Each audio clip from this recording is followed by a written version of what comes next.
Assalamualaikum warahmatullahi wabarakatuh. Hari ini kita akan membahas soal OSNP IPA tingkat SMP tahun 2019 untuk bidang biologi. Nah, mari kita langsung ke soal yang pertama. Dari hasil pengukuran pH pada 4 bagian organ pencernaan mamalia, diperoleh data seperti tergambar dalam grafik di bawah ini. Ya, jadi ini ada pH dan ada organ pencernaan 1, 2, 3, dan 4. Berdasarkan grafik di atas, organ pencernaan yang menghasilkan hormon sekretin adalah organ 1, 2, 3, atau 4. Nah, hormon sekretin itu dihasilkan oleh dinding usus halus atau dinding duodenum. Nah, fungsi hormon sekretin sendiri itu adalah untuk merangsang pankreas agar dapat menghasilkan ion bikarbonat.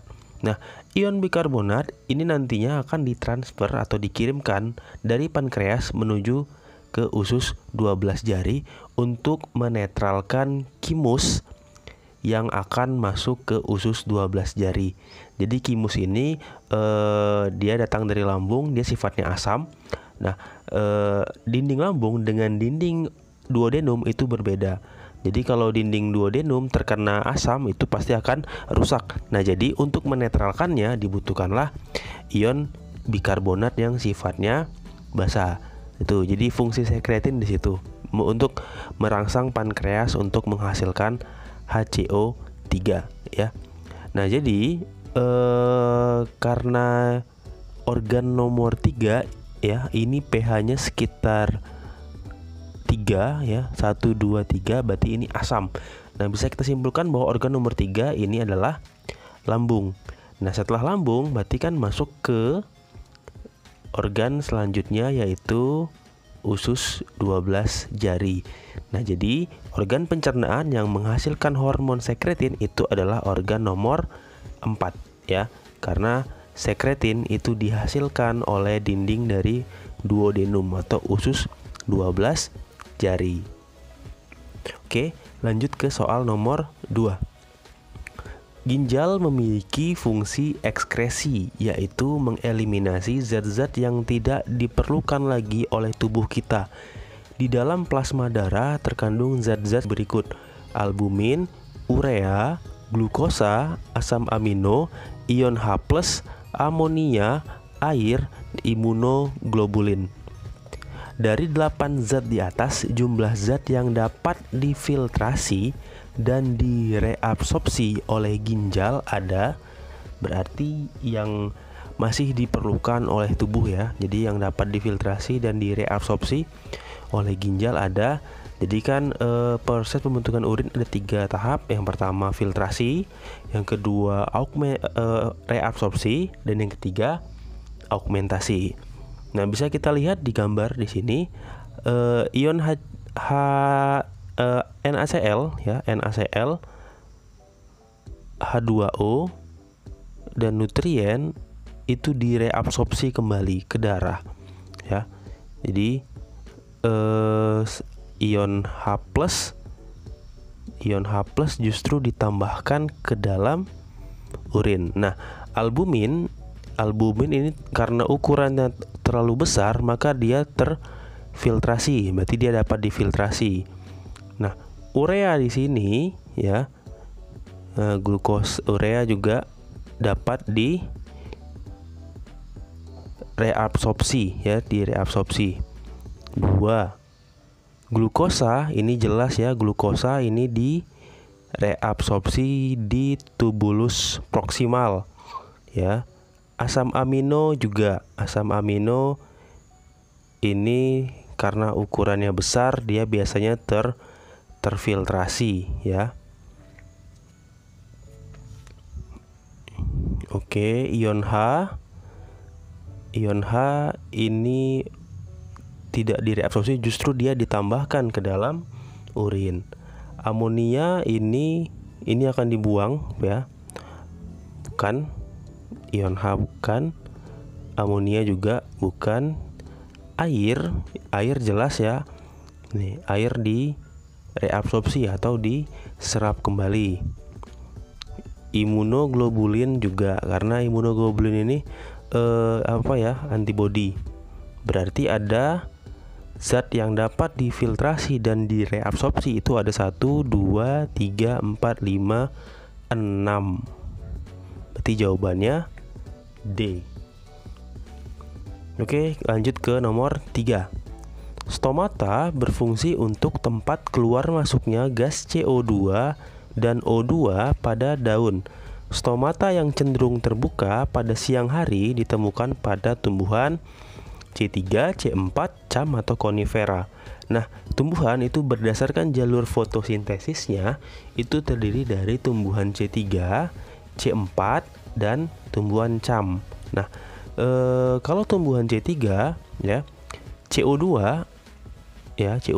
yang diambil atau yang diserap pada siklus Calvin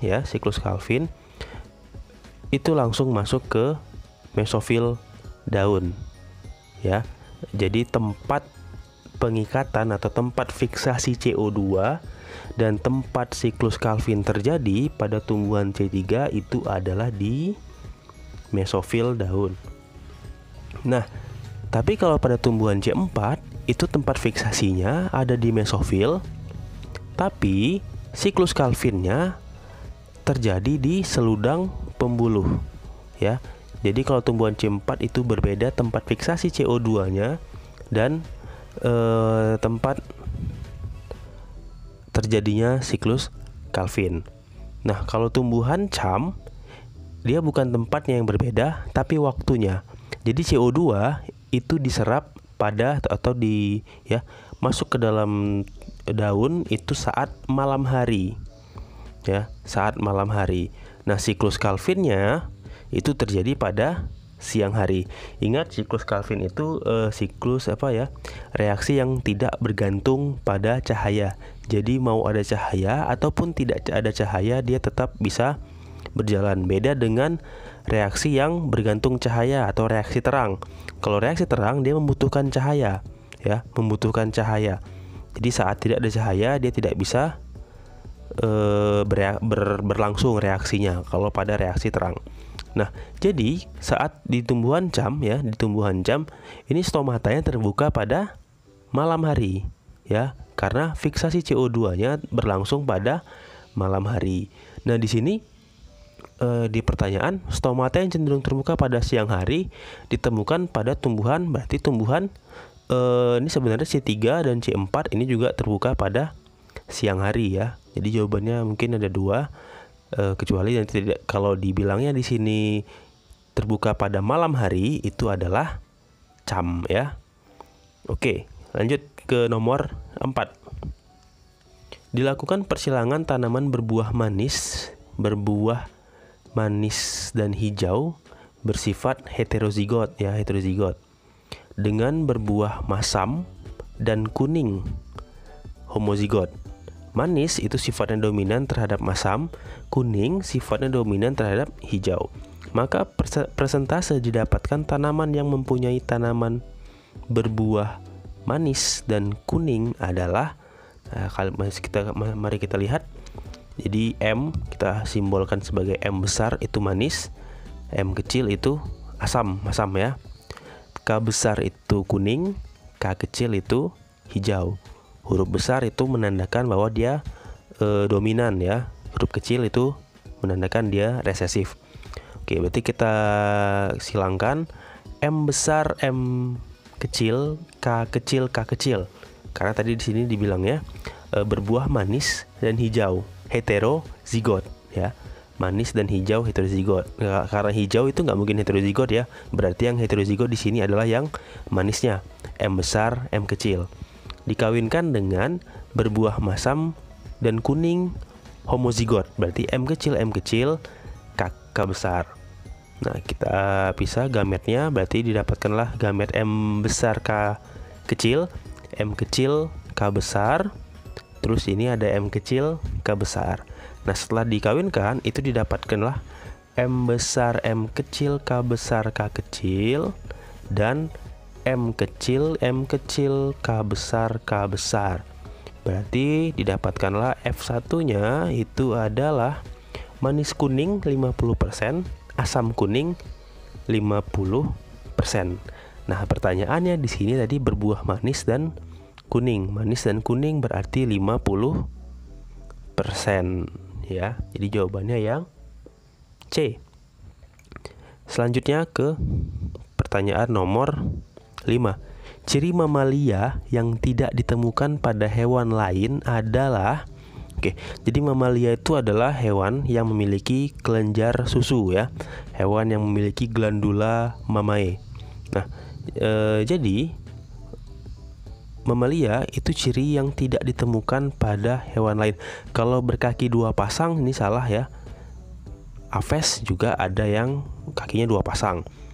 Paru-paru juga salah karena nggak cuma mamalia yang bernafas dengan paru-paru ya. Homoiterm juga salah karena aves ya, burung itu juga homoiterm. Apa itu homoiterm? Jadi homoiterm itu adalah variasi suhu tubuhnya yang konstan. Jadi hewan itu dapat dibedakan berdasarkan sumber panas dan variasi suhu tubuhnya. Kalau sumber panas contohnya itu endoterm.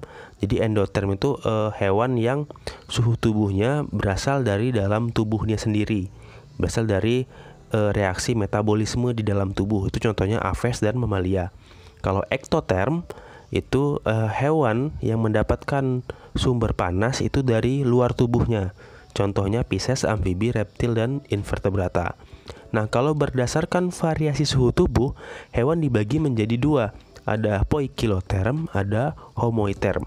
Nah, poikiloterm itu adalah hewan yang suhu tubuhnya bervariasi. Bervariasi di sini maksudnya mengikuti suhu lingkungan. Jadi kalau suhu lingkungan naik, suhu tubuhnya juga akan naik. Kalau suhu lingkungan turun, suhu tubuhnya juga akan turun. Nah, beda dengan homoiterm. Homoiterm itu suhu tubuhnya konstan. Kalaupun naik atau turun itu tidak terlalu tinggi rentangnya ya. Jadi hewan homoiterm itu contohnya ada aves dan mamalia ya. Nah, berarti di sini ciri mamalia yang tidak ditemukan pada hewan lain adalah yang berambut. Ya, berambut. Rambut kalau pada mamalia, bulu kalau pada aves ya. Beda rambut dengan bulu. Oke, berarti nomor 5 itu jawabannya yang A. Oke, lanjut ke nomor 6. Perhatikan gambar jaring-jaring makanan di bawah ini. Berdasarkan gambar di atas, organisme yang apabila populasinya meningkat tajam yang menyebabkan populasi udang dan cumi meningkat ya adalah organisme bernomor kita lihat mana udang mana cumi ya. Di sini ini udang ya, ini udang, ini cumi. Oke. Pertanyaannya, organisme yang apabila populasinya meningkat tajam. Jadi apabila populasi kita anggaplah X ya, meningkat tajam, maka populasi udang dan cumi juga akan meningkat tajam. Nah, kita lihat dulu siapa predator dari cumi dan udang tadi.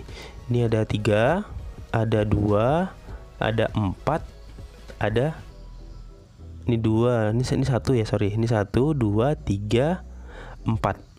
Nah, udang itu predatornya adalah yang 1. Cumi itu predatornya 3 dan nih penguin ya. Nah, kita lihat 4 di sini. 4 ini adalah predator puncak ya. Predator puncak, dia memangsa 3 dan memangsa 2.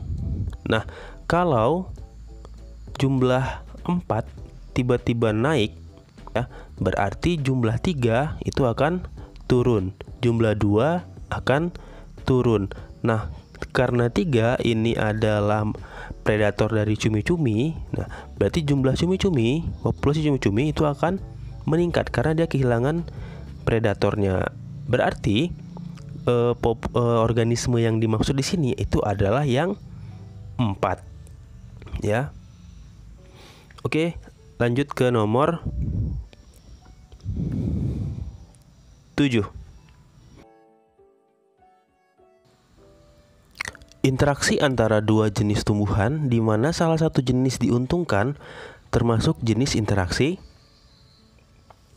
amensalisme, kompetisi, mutualisme, parasitisme. Nah, kita lihat dulu. Jadi amensalisme itu adalah bentuk interaksi di mana yang satu dirugikan, yang satu tidak mendapat keuntungan, ya. Contoh ini adalah pohon yang menaungi tumbuhan-tumbuhan yang lebih kecil. Nah, tumbuhan yang lebih kecil ini dirugikan karena dia tertutupi oleh pohon sehingga kekurangan sinar matahari. Tapi pohon tadi tidak mengalami kerugian ataupun tidak mengalami keuntungan. Berarti interaksinya adalah min 0 ya. Yang satu dirugikan, yang satu tidak dirugikan, tidak diuntungkan. Tuh. Nah, kalau kompetisi ya, dia interaksinya min ya. Jadi salah satunya dirugikan ya, atau dua-duanya dirugikan. Bisa dirugikan karena mengeluarkan sumber daya ya, berkompetisi dalam memperebutkan sumber daya. Nah, kalau mutualisme dia positif ya, dua-duanya diuntungkan. Kalau parasitisme, yang satu diuntungkan, yang satu dirugikan. Nah, karena di sini pertanyaannya di mana salah satu jenis diuntungkan ya, berarti ini masuk ke dalam parasitisme. Ada satu lagi komensalisme. Yang kalau komensalisme, yang satu diuntungkan, yang satu lagi tidak dirugikan maupun tidak diuntungkan ya. Itu kebalikan dari amensalisme. Jadi amensalisme negatif 0, kalau komensalisme positif 0. Oke. Lanjut ke nomor 8. Perhatikan beberapa gambar lensa mata hewan berikut ini. 1, 2, 3, 4. Ciri-ciri hewan diurnal ditunjukkan oleh gambar. Nah, jadi hewan diurnal ini adalah hewan yang aktif di siang hari ya. Nah, biasanya hewan yang aktif di siang hari itu memiliki lensa yang ukurannya lebih kecil daripada hewan yang hidup yang aktif di malam hari. Contoh hewan nokturnal ya. Nah, kalau kita lihat di sini, ukuran lensa yang kecil itu adalah nomor 3 dan nomor 4 ya. Nomor 3 dan nomor 4. Nah, kenapa ukuran lensanya kecil? Karena kalau pada malam hari itu kan cahaya kurang ya. Jadi cahaya kurang, hewan tadi itu akan bekerja keras untuk mengumpulkan cahaya yang kurang tadi agar dapat melihat. Jadi dibutuhkan lensa yang ukurannya lebih besar. Oke. Jadi kalau hewan diurnal dia tidak butuh lensa yang terlalu besar karena cahaya pada siang hari itu sudah cukup. Oke, lanjut kita ke nomor 9. Oke, pada suatu keluarga ayah mempunyai golongan darah B dan ibu mempunyai golongan darah A.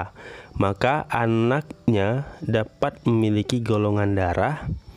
Oke, jadi di sini ada ayah dan ibu, golongan darahnya A dan B. Maka kemungkinan golongan darah anaknya itu adalah A, B, AB, dan O ya. Nah, mari kita lihat dulu kemungkinannya ya. Nah, jika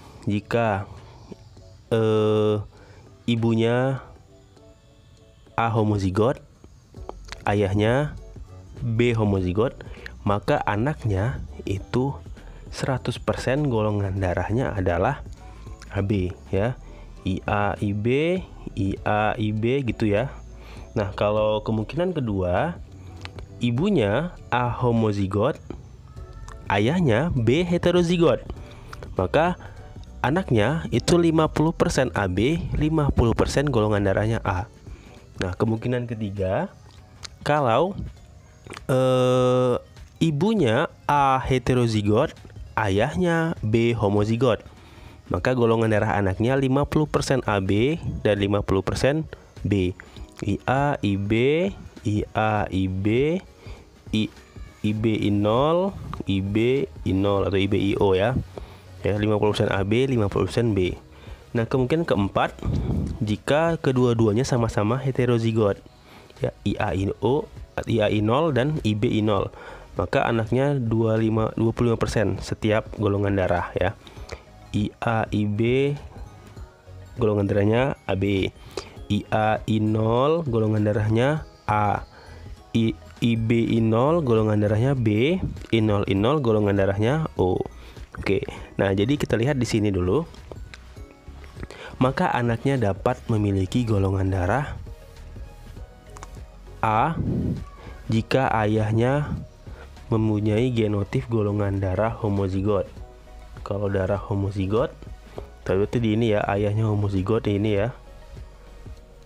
Dan ini bisa nggak golongan darah anaknya A? Tidak ya.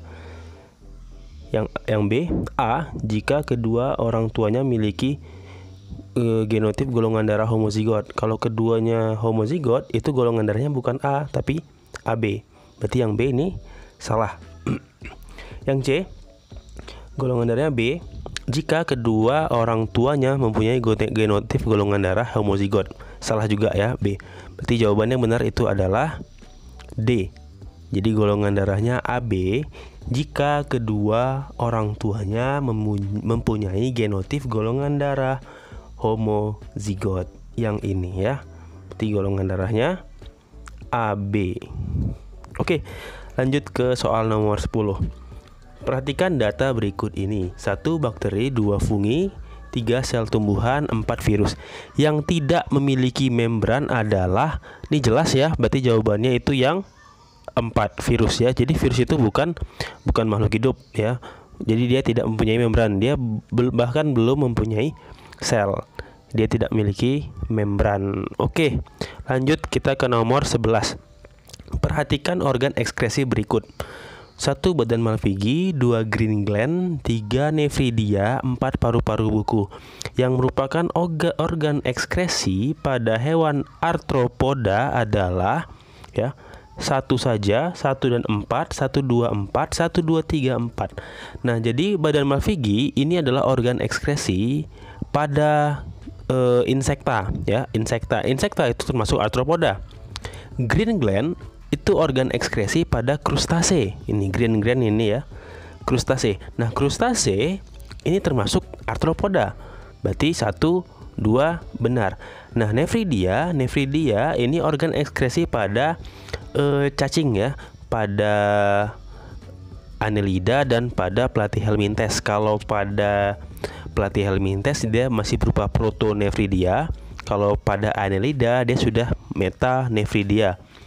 Paru-paru buku, nah ini organ pernafasan pada arachnida. Arachnida ini termasuk ke dalam arthropoda. Nah, tapi ingat pada manusia itu organ ekskresi ada 4 ya. Ginjal yang paling utama, hati, kulit, dan paru-paru. Nah, paru-paru pada manusia itu fungsinya untuk mengeluarkan CO2. Sama dengan paru-paru buku pada arachnida tadi ya, fungsinya untuk mengeluarkan CO2. Berarti paru-paru buku ini selain sebagai organ organ pernafasan, dia juga berperan sebagai organ ekskresi. Berarti jawabannya 1, 2, dan 4 ya. Berarti C jawabannya. Oke, lanjut ke soal nomor 12. Hewan berikut ini: belalang, bintang laut, cacing kremi, cacing pita, cacing tanah, planaria, ubur-ubur. Yang sudah memiliki saluran pencernaan yang sempurna, berawal dari mulut dan berakhir di anus adalah.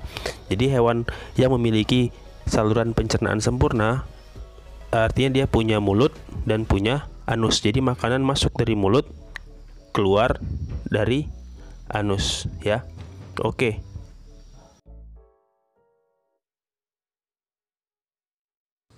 Oke, sebelumnya kita lihat dulu film-film dari hewan-hewan ini ya.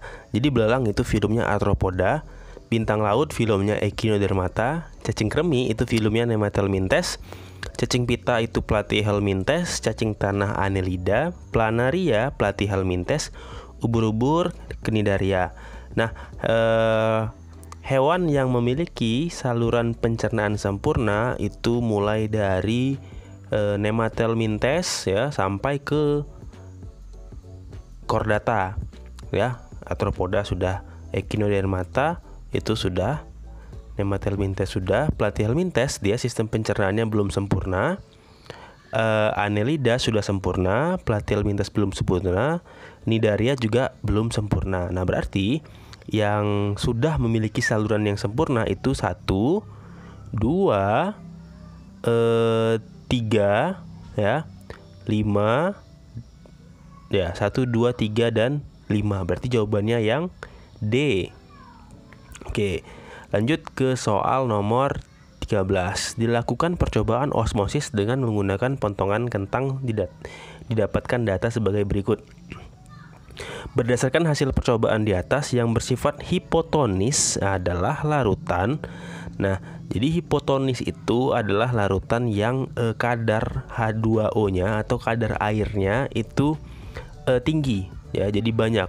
Nah, karena kadar airnya tinggi dibandingkan kadar di dalam sel, maka airnya tadi akan masuk ke dalam sel. Nah, karena air yang masuk ke dalam sel, berarti massa sel itu akan bertambah, ya, akan bertambah.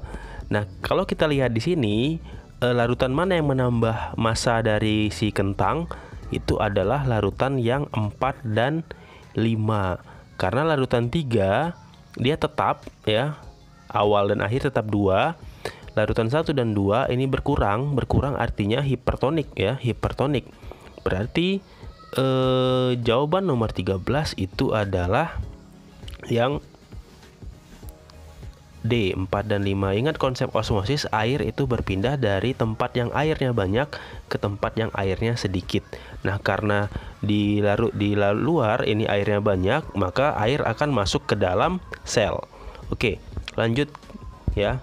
Ya, jadi osmosis perpindahan air dari daerah hipotonik, daerah yang banyak airnya atau encer sifatnya, ke daerah yang hipertonik atau sedikit air dan kental. Oke, lanjut ke nomor 14. Perhatikan gambar pembelahan sel di bawah ini. Metafase ditunjukkan oleh sel nomor 1. Yang mana 1 nih? Oh, ini 1. 1. Ini 1, ya.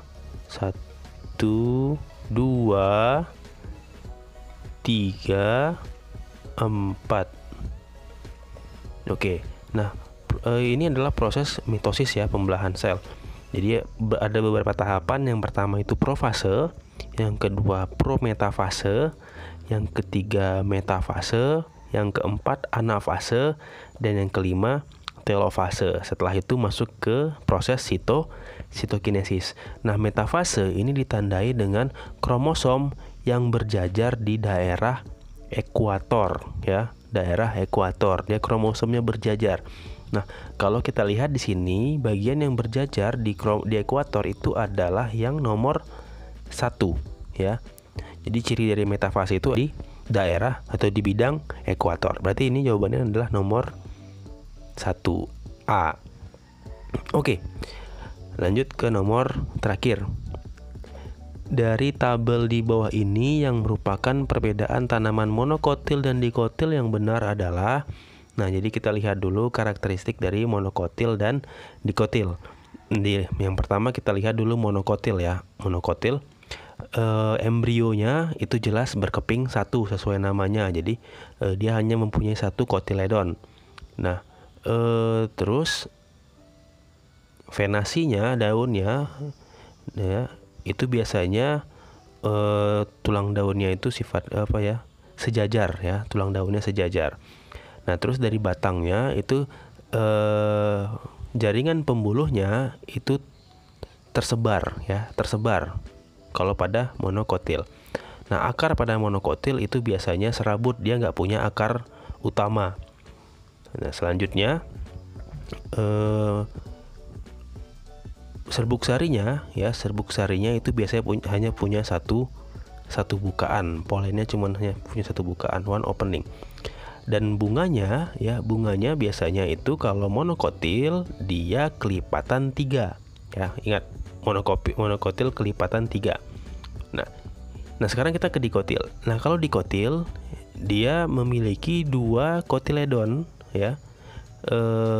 Urat daunnya itu biasanya menjari atau menyirip, ya.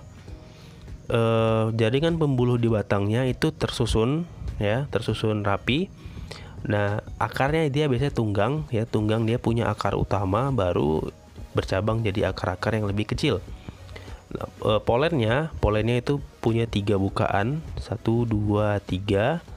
Dan yang terakhir, bunganya biasanya kalau bunga dikotil itu kalau tidak kelipatan 4, kelipatan 5. Nah, dilihat dari sini kita lihat dulu opsi jawabannya. Monokotil berakar tunggang salah ya. Monokotil itu berakar serabut. Monokotil berkeping 2 salah. Monokotil berkeping 1. Batang berkambium salah. Monokotil itu batangnya tidak berkambium. Bunga kelipatan 3 ya benar. Dikotil bunga kelipatan 4 atau 5. Berarti ini monokotil. Ini nggak muat tadi apanya? Ini dikotil ya. Oke, berarti jawaban nomor 15 itu adalah D. Oke, sekian pembahasan untuk soal OSP tahun 2019 IPA SMP hanya untuk bidang biologinya. Sampai jumpa di pembahasan selanjutnya. Terima kasih. Assalamualaikum warahmatullahi wabarakatuh.